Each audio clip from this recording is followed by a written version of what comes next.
right, welcome back to MetFlex and Chill. This is Rachel Gregory, your host, and I'm here with Dr. Becky Campbell. How are you doing? I'm doing well. I'm excited you're here. Before we got some listener questions. I posted on my Instagram, as I mentioned, and we got some questions all about histamine and thyroid. So I'm excited to kind of jump into those topics because I know that's your area of expertise. Right. But before we do that, do you want to just give our listeners like a little background on who you are, kind of how you got how you got to where you are today? Yes. So I can say that probably as a kid, I never felt 100%, symptom free. I had some kind of, little odd symptoms no one really paid attention to, but nothing, that kept me from being an active kid. But then, when I was in college under an enormous amount of stress, stress is the biggest trigger, I think, for any health issue. I started to get a lot more symptomatic. So I started to gain weight, which I had never had a weight issue before. And I gained about 30 pounds pretty quickly, which was really weird to me. It was a really big signal that something was wrong because I didn't change anything I was eating. I was working out 6 days a week and all that. And my hair was falling out. I was really tired. I mean, so exhausted that it was like it wasn't just like, oh, I've done too much today, I'm tired. It was like, I felt like I took a sleeping pill. And I was getting anxiety and panic attacks and just not feeling right. So I went to different doctors, looking to see what was wrong. And of course, they separate everything in parts. And, of course, all my labs were normal according to them. And, even when they looked at my thyroid, they did a very limited panel, just TSH and T4 free, which doesn't make any sense. And I'll kind of get into that a little bit later. But, and in their eyes, it was fine, which my TSH was actually a 5, which is actually way too high. So, then they sent me to a gastroenterologist, and basically the result was, this is in your head and you need antidepressants. Okay. So yeah. And it's honestly the story that I hear from so many people. That's kind of what they've all been told. So I knew that it wasn't the case. Yeah, did I feel a little depressed? Yeah, because I was feeling terrible all the time. So that is not, it doesn't make you exactly happy, but I didn't need an antidepressant. So I finally found a functional medicine. I don't think it was actually called functional medicine back then. This is, 15 to 20 years ago, but it was holistic, So I found a place. They looked much more thoroughly at me. They did a thorough thyroid panel. They looked at my gut health. They looked at my diet. They looked at my adrenal health. And I had hypothyroidism. I had, gut infections. I had really high cortisol. I had all these issues. And it was leading to not only my symptoms, but, a lot of that stuff was driving my thyroid issue. So I worked on gut health, and I worked on, managing stress and all those things, and got so much better. I lost the weight really quickly. And it turns out I was actually doing too much exercise because, when your cortisol is really high, which is cortisol is our stress hormone, and you do really, intense exercise, you're actually pushing your cortisol higher. So a lot of people will gain weight. And my body just at that time wasn't prepared for that. I needed to kind of dial it back and do more calming exercises. So I was doing that because I ended up getting shin splints. So I had no choice but to stop running. And I actually started to lose more weight. It was, weird to me because I didn't understand that then.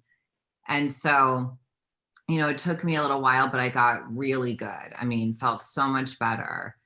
And then over the next few years, I think I still noticed some kind of weird symptoms. I would get migraines, but it seemed related to food. I couldn't really figure it out exactly what foods were triggering it, but I knew that as soon as I ate certain foods, I was getting a migraine. Or just weird, I was getting like these crawling sensations on my head. I mean, I thought I had a brain tumor, got MRIs. I would get really tired. I would be itchy sometimes. I would turn red very easily.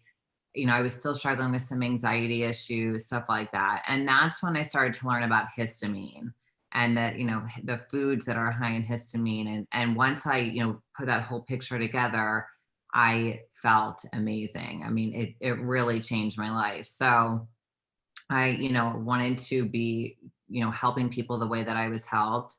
And so I got into natural medicine, and I first worked with a lot of thyroid patients and started kind of trickling in histamine more and more and more, and discovering that there are so many people with histamine intolerance. So thyroid issues and histamine intolerance are probably the two things I work with the most. I mean, I work with everything, but those are the main focuses of my practice and what I've written both my books on.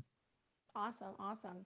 So yeah, and I feel like histamine is something that a lot of people don't know much about. And for Yeah, myself too, like I know what it is. I know kind of the general aspect right. of what happens with histamine intolerance, but do you want to give like our listeners a little background on, I guess we can start there, like what is histamine? Right. And Yeah. like what is someone asked a question too about like how do you know if you have histamine intolerance, and like what Mhm. are the symptoms and all of that. So maybe we can just dive into that. Okay. So histamine is not a bad thing. And it's just like cortisol, estrogen, everyone thinks they're a bad thing. We need these things in our body.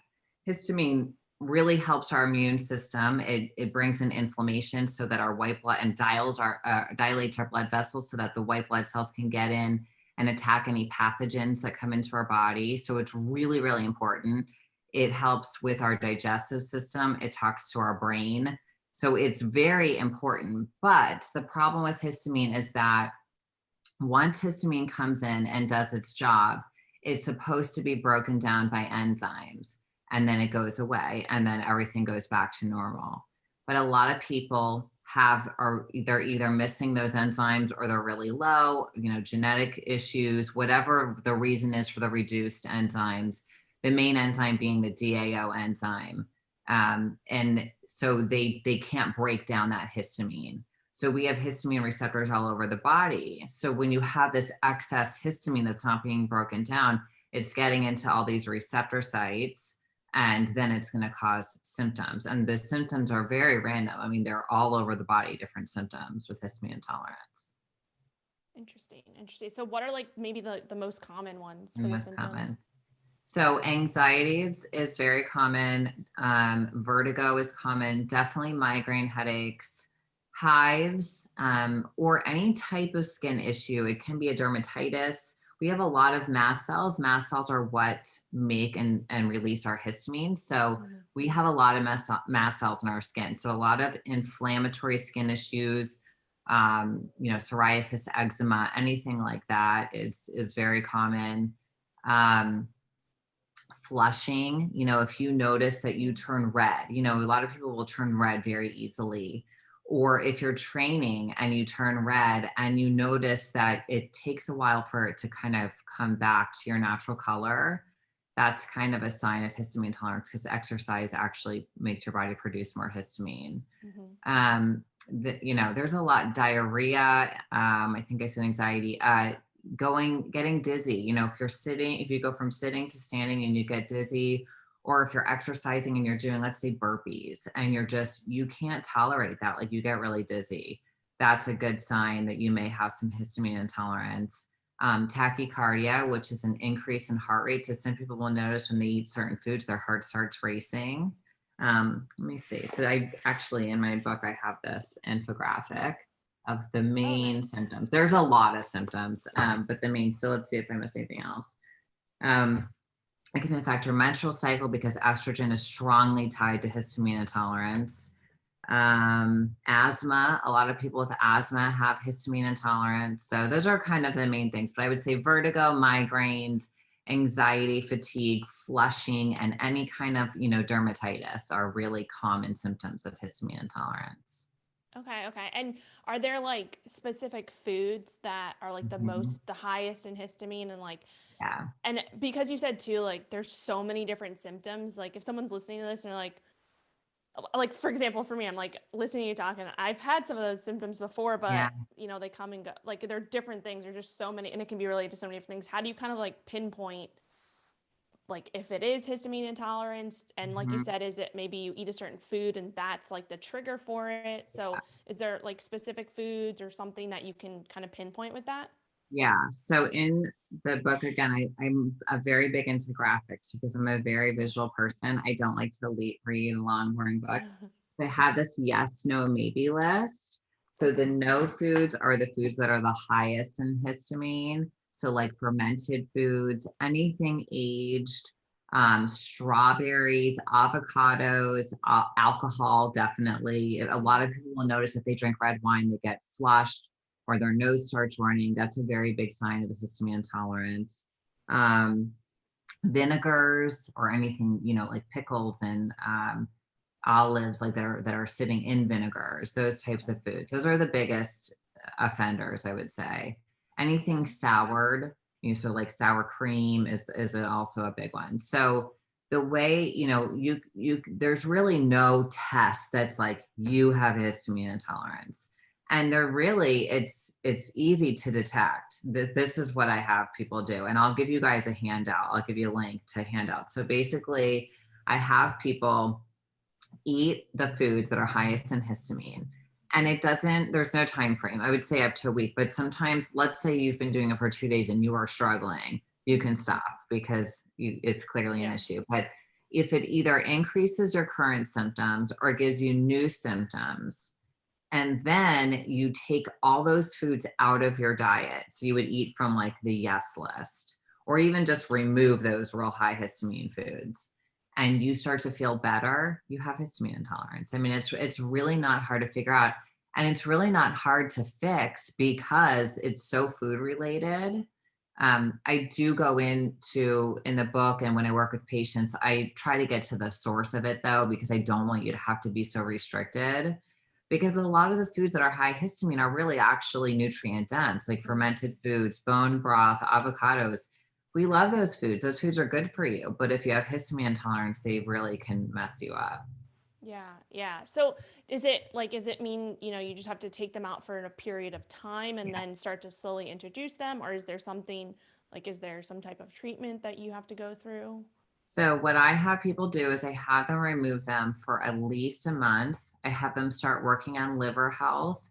I use a supplement, Liver Love. I have a supplement line. So I put everybody in Liver Love and Histo Relief. So Histo Relief is, just a blend of different herbs that help to reduce histamine. They work like an antihistamine medication, but antihistamine medications actually reduce that enzyme that breaks down histamine. So in the long term, they actually make your body not able to break it down.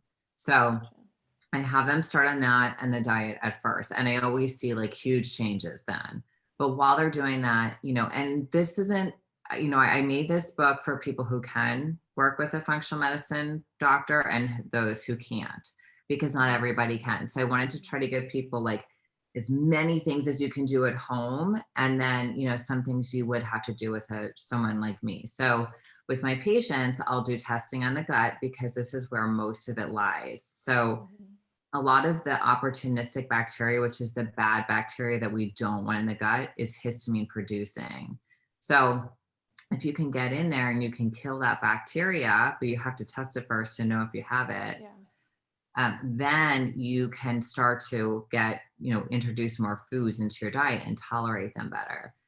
Decreasing stress. And that is something that everybody can do from home. You don't need a doctor for that.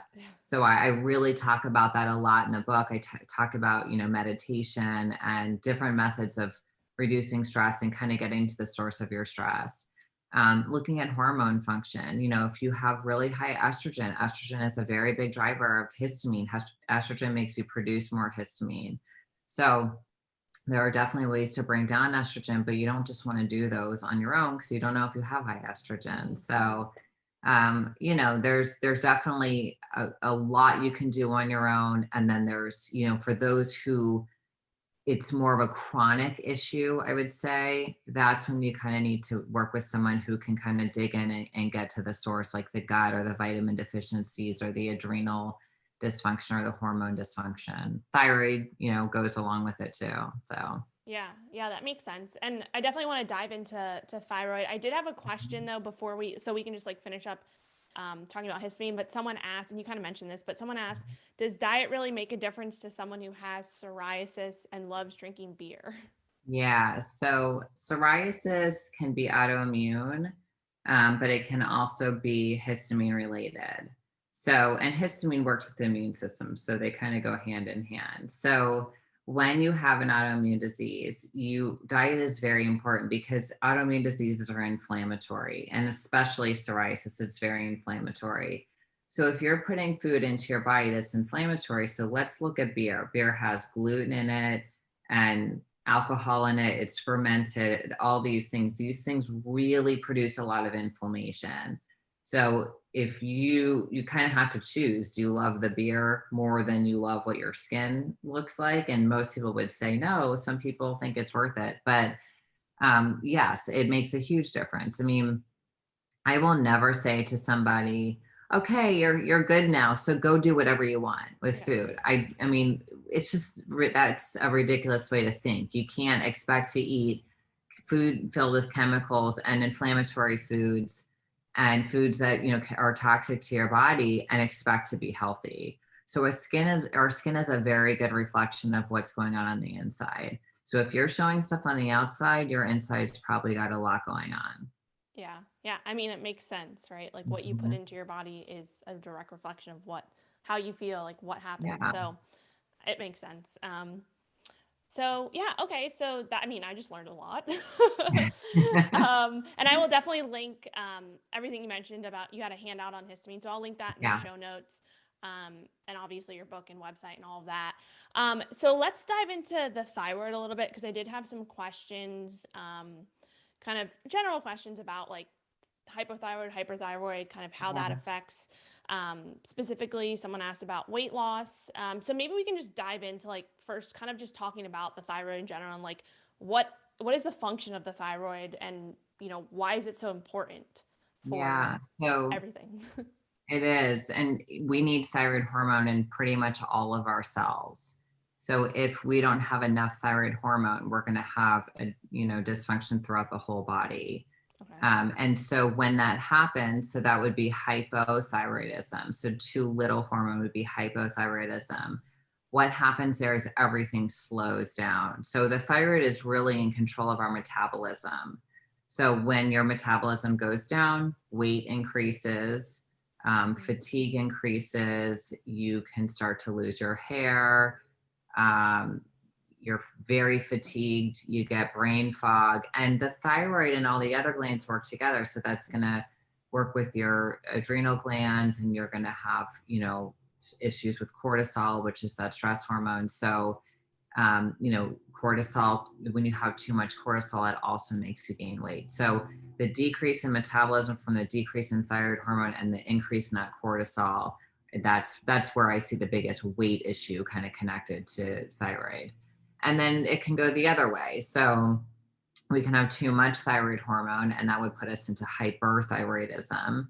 And then everything's sped up. So our metabolism's sped up, and people get really thin. And that sounds great to people who aren't thin, but let me tell you, it isn't, because it's hard for these people. They're losing too much weight, and they're getting very nutrient deficient, and they're very anxious and nervous and sweating and heart palpitations. So either way, we don't want to go too far one way or the other. We want to stay balanced. So it's really important to know what your thyroid hormones look like and to do a really thorough thyroid panel, which nobody does. And it's why so many issues are missed. Hashimotos is the autoimmune disease that is most effective in causing hypothyroidism. So it's basically your body is attacking itself with the thyroid gland, and it's reducing your thyroid hormones, so you get hypothyroidism. So it's people unfortunately aren't being tested for that. They go to the doctor, they look at 1 to 2 markers. One is TSH, that's our thyroid stimulating hormone. That's basically our brain's way of communicating with the thyroid to tell us if we need more or less thyroid hormone. So that's a good marker to look at. But then they look at just T4 free usually. So we have the majority of hormone that our thyroid makes is T4. Then that is our inactive form of thyroid hormone. So it would be weird to look at just T4, but for some reason that's what's looked at. So then T4 has to be converted into T3. T3 is our usable form of thyroid hormone. So that's really important. So we want to know And, that conversion of T4 to T3 happens in different places in our body. It happens in our liver, it happens in our gut, and some other places, but those are the majority of where it happens. So that's why I work so closely with the liver and with the gut, because it's so important, so many different things. But going back to the thyroid panel, you need to look at those markers, plus you need to look at the thyroid antibody markers, and that lets us know if your body's attacking the thyroid gland. So if you catch it early, which I do a lot of the time because I always look at that, then you can work on the immune system, because it's actually an immune system issue, not a thyroid issue when it's a autoimmune disease. And if you can work on the immune system, which is primarily located in the gut, then most people can get to the point where they can just support their thyroid with diet and nutrients that the thyroid needs, and then they don't have to go on medication. But a lot of times, because they're not doing a thorough thyroid panel, it's getting missed. So they basically are waiting till it's becoming a screaming issue, like your thyroid numbers are out of control, and then they're like, oh, you have hypothyroidism, and they put you on thyroid medication, and then that's it. You get sent home, no diet information, nothing to do to look for the underlying causes. And then that's when you have people who are taking this medication and they're still very symptomatic. So that's when everyone comes to me at that point. And why do you think, like, I feel like we've kind of, like, I mean, I've heard of this for years, like, not, doing proper thyroid panels. Why is that still a thing? Like, I feel like by now we should know that we should be testing more of these things. Like, do you think that's going to change anytime soon, or? I think that functional medicine is getting a lot bigger. It's getting a lot more recognition for being actually effective. And so I do think it will change. I think it's changing slowly, but I think it's changing. I think that the main reason that doctors don't run a full thyroid panel is because I think that most general practitioners don't even know what a full thyroid panel means. And they're kind of just running, they get a lot of information shoved into a very little amount of time in school. So it's just like, that's why they're specialists, so that's why most of them won't even do it. They'll send you to an endocrinologist. But still, it's like based on insurance. So will insurance cover this test? Well, if insurance won't cover this test, I'm not even going to bother. And then the drugs are based on what reps are coming in. Are reps coming in for Synthroid? Okay, I'm going to start prescribing Synthroid for every thyroid issue. But not everybody does well on Synthroid. And Synthroid and levothyroxine, which are the synthetic form of just T4, are really hard to get off of. So there's just a lot of, I think, people who aren't educated properly. They're not thorough enough in their training, and they're not doing anything outside of what they learn in school to learn more. And so they're just managing, what they've learned, and they're looking at just the labs. They don't really care about the symptoms, and they're just kind of doing the minimum. Yeah. So if someone, like, listening, maybe, you went through the symptoms of both, if they're like, I've experienced some of these symptoms, and maybe they can't work with a functional medicine doctor, like, would they be able to, first of all, like, what would they look for in the panel? Because I know you said you have a handout, so we can link I that in the do. show notes.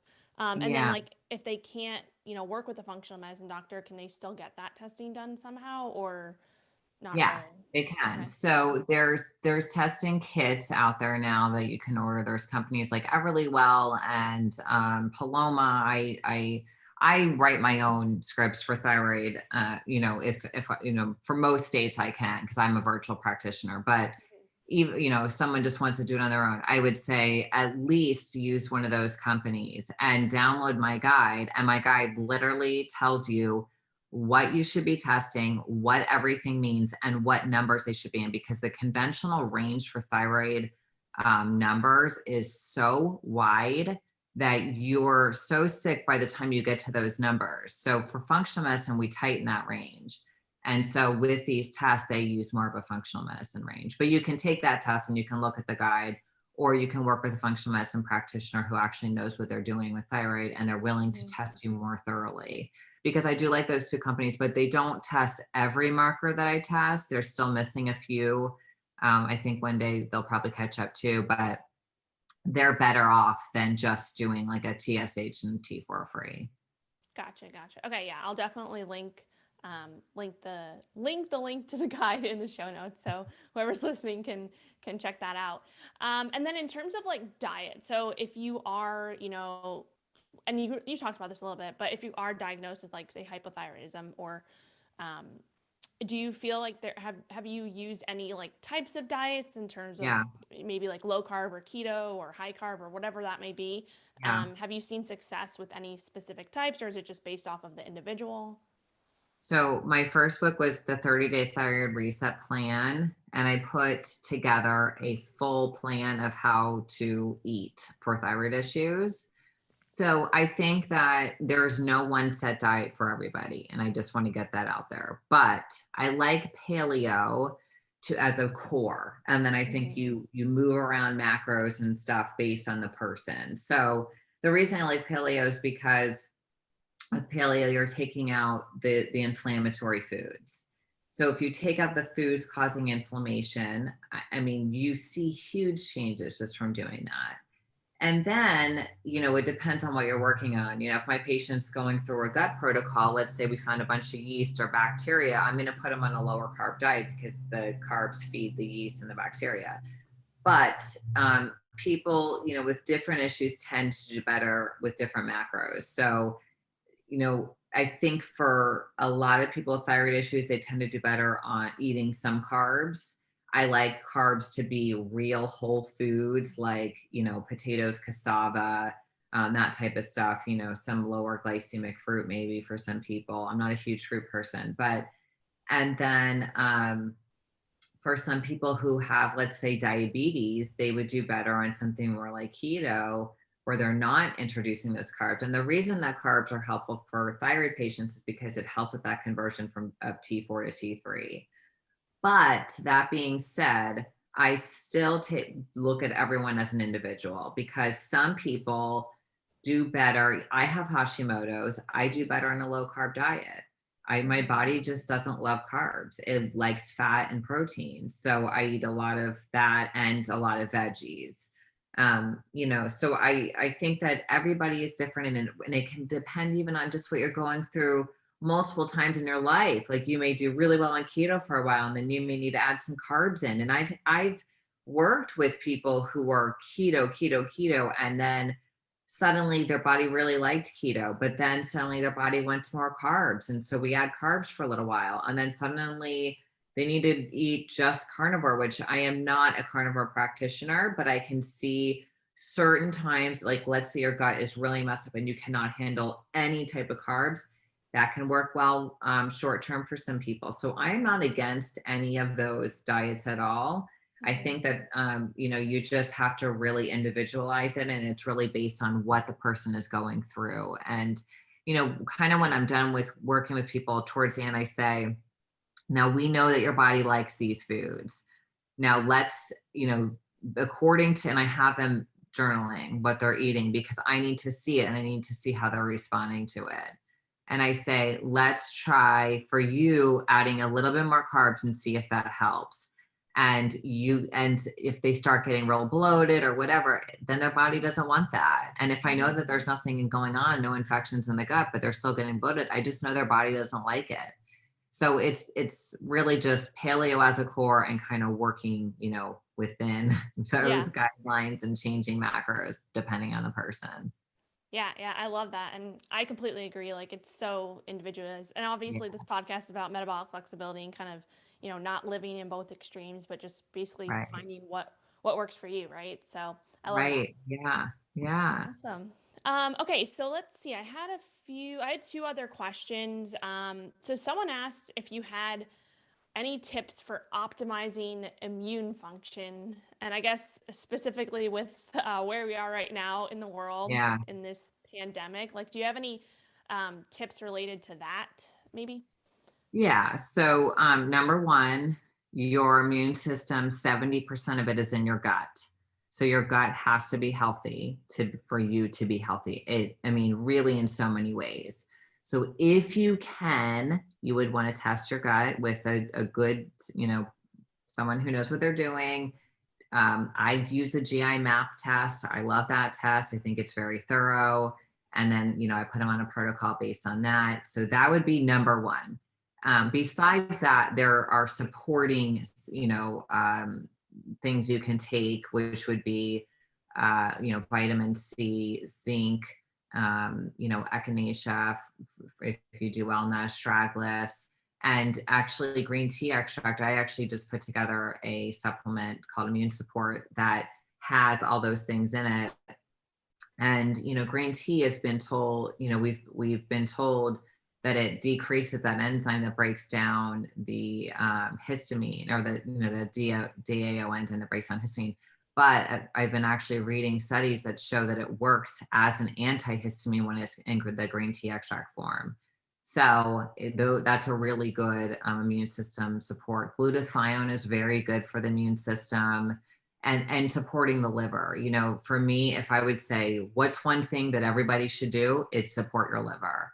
I have a product for it, but you can do things in the book. I give you things to do at home. I tell you the name of products I like, but if you don't want to use supplements, there's things you can do at home, like infrared saunas and castor oil packs and Epsom salt baths, whatever it is.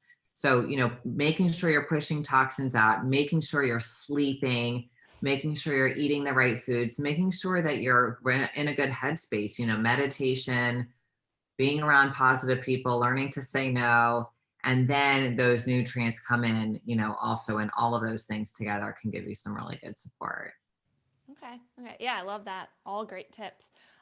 In terms of, so you talked a little bit about like nutrition, but in terms of like exercise, I know we talked about this in the beginning a little bit, but kind of overdoing it with exercise.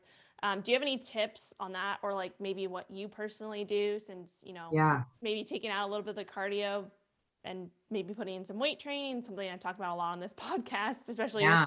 women. So do you have any tips on that? So I think our bodies are really good at telling us what they like with exercise. So there's going to be times in your life where you may do, let's say, CrossFit. Let's just take that as an example, and you can do it, and you're great, and you feel good after. You're energized all day. And then there may be times where you try to do CrossFit and you can barely crawl out of the class. And I've been in both stages Same. personally. And so you have to listen to your body. I always say this: if you feel really good the day of and the day after an exercise that you did, that's what you should be doing, that type.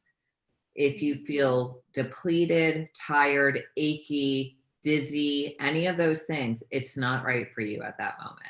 And again, those are things that can change throughout time. So again, you just have to listen to your body, and there's no one right exercise for every person.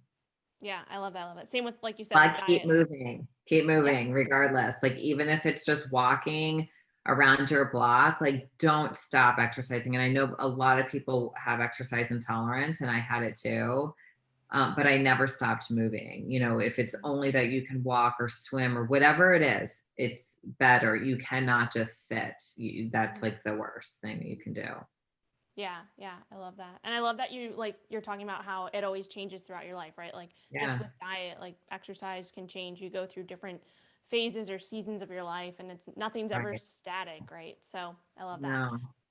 Okay, so the last question we had, I think you kind of, well, we talked about adrenals maybe a little bit, but maybe we can end with this. But someone asked, is there any downside to following like a lower carb or low carb diet with adrenal issues? Have you seen anything like within your practice? I've seen people go both ways. I've seen, traditionally people tend to say you should do more carbs with adrenal issues, but I've seen people do great no, I'm sorry. They say you should go higher carb with Yeah. adrenal issues.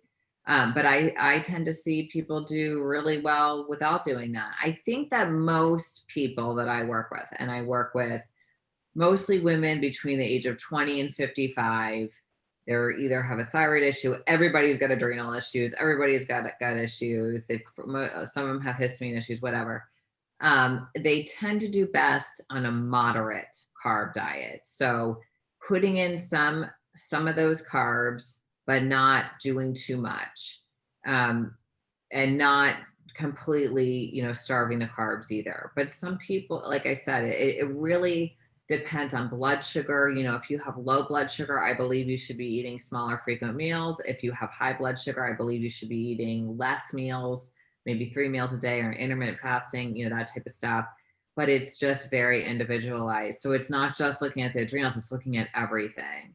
So it's really hard for me to say, oh, you have an adrenal issue, you should totally just do this, because Yeah. what else do you have going on? What are your adrenals doing? Is your cortisol too high or is it too low? So Yeah. I think, moderate, and then, just kind of going up and down and seeing how you feel with that is really the best way to figure it out, and keeping a journal, and not forever, just until you feel good. But if you're trying to figure something out, you've got to keep a food journal and write down your symptoms and see what happened. Like, every time I ate this, I felt tired. Well, then a lot of people feel tired after carbs, and some people feel energized after carbs. But if you're eating a high carb meal and you're feeling exhausted after, you're probably better on a lower carb diet. Yeah. So you've got to, do some research and track it. I mean, if you can work with someone who can do it for you, that's great. But if you can't, you can do it on your own.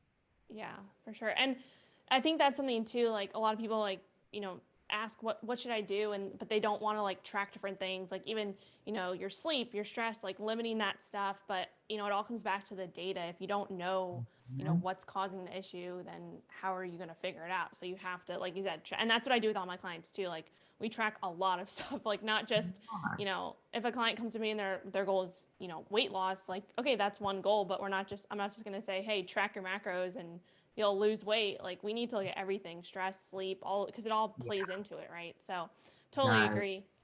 Awesome. And then I had another question in terms of cortisol. So if, like, I know a lot of people have this question, like, how do I actually test my cortisol levels? Like, how do I know? Do you have any guidance on that? Yeah, not on blood. That's definitely, don't do it on blood. Blood is one snapshot in time, so you don't want to do that. So I use the Dutch test.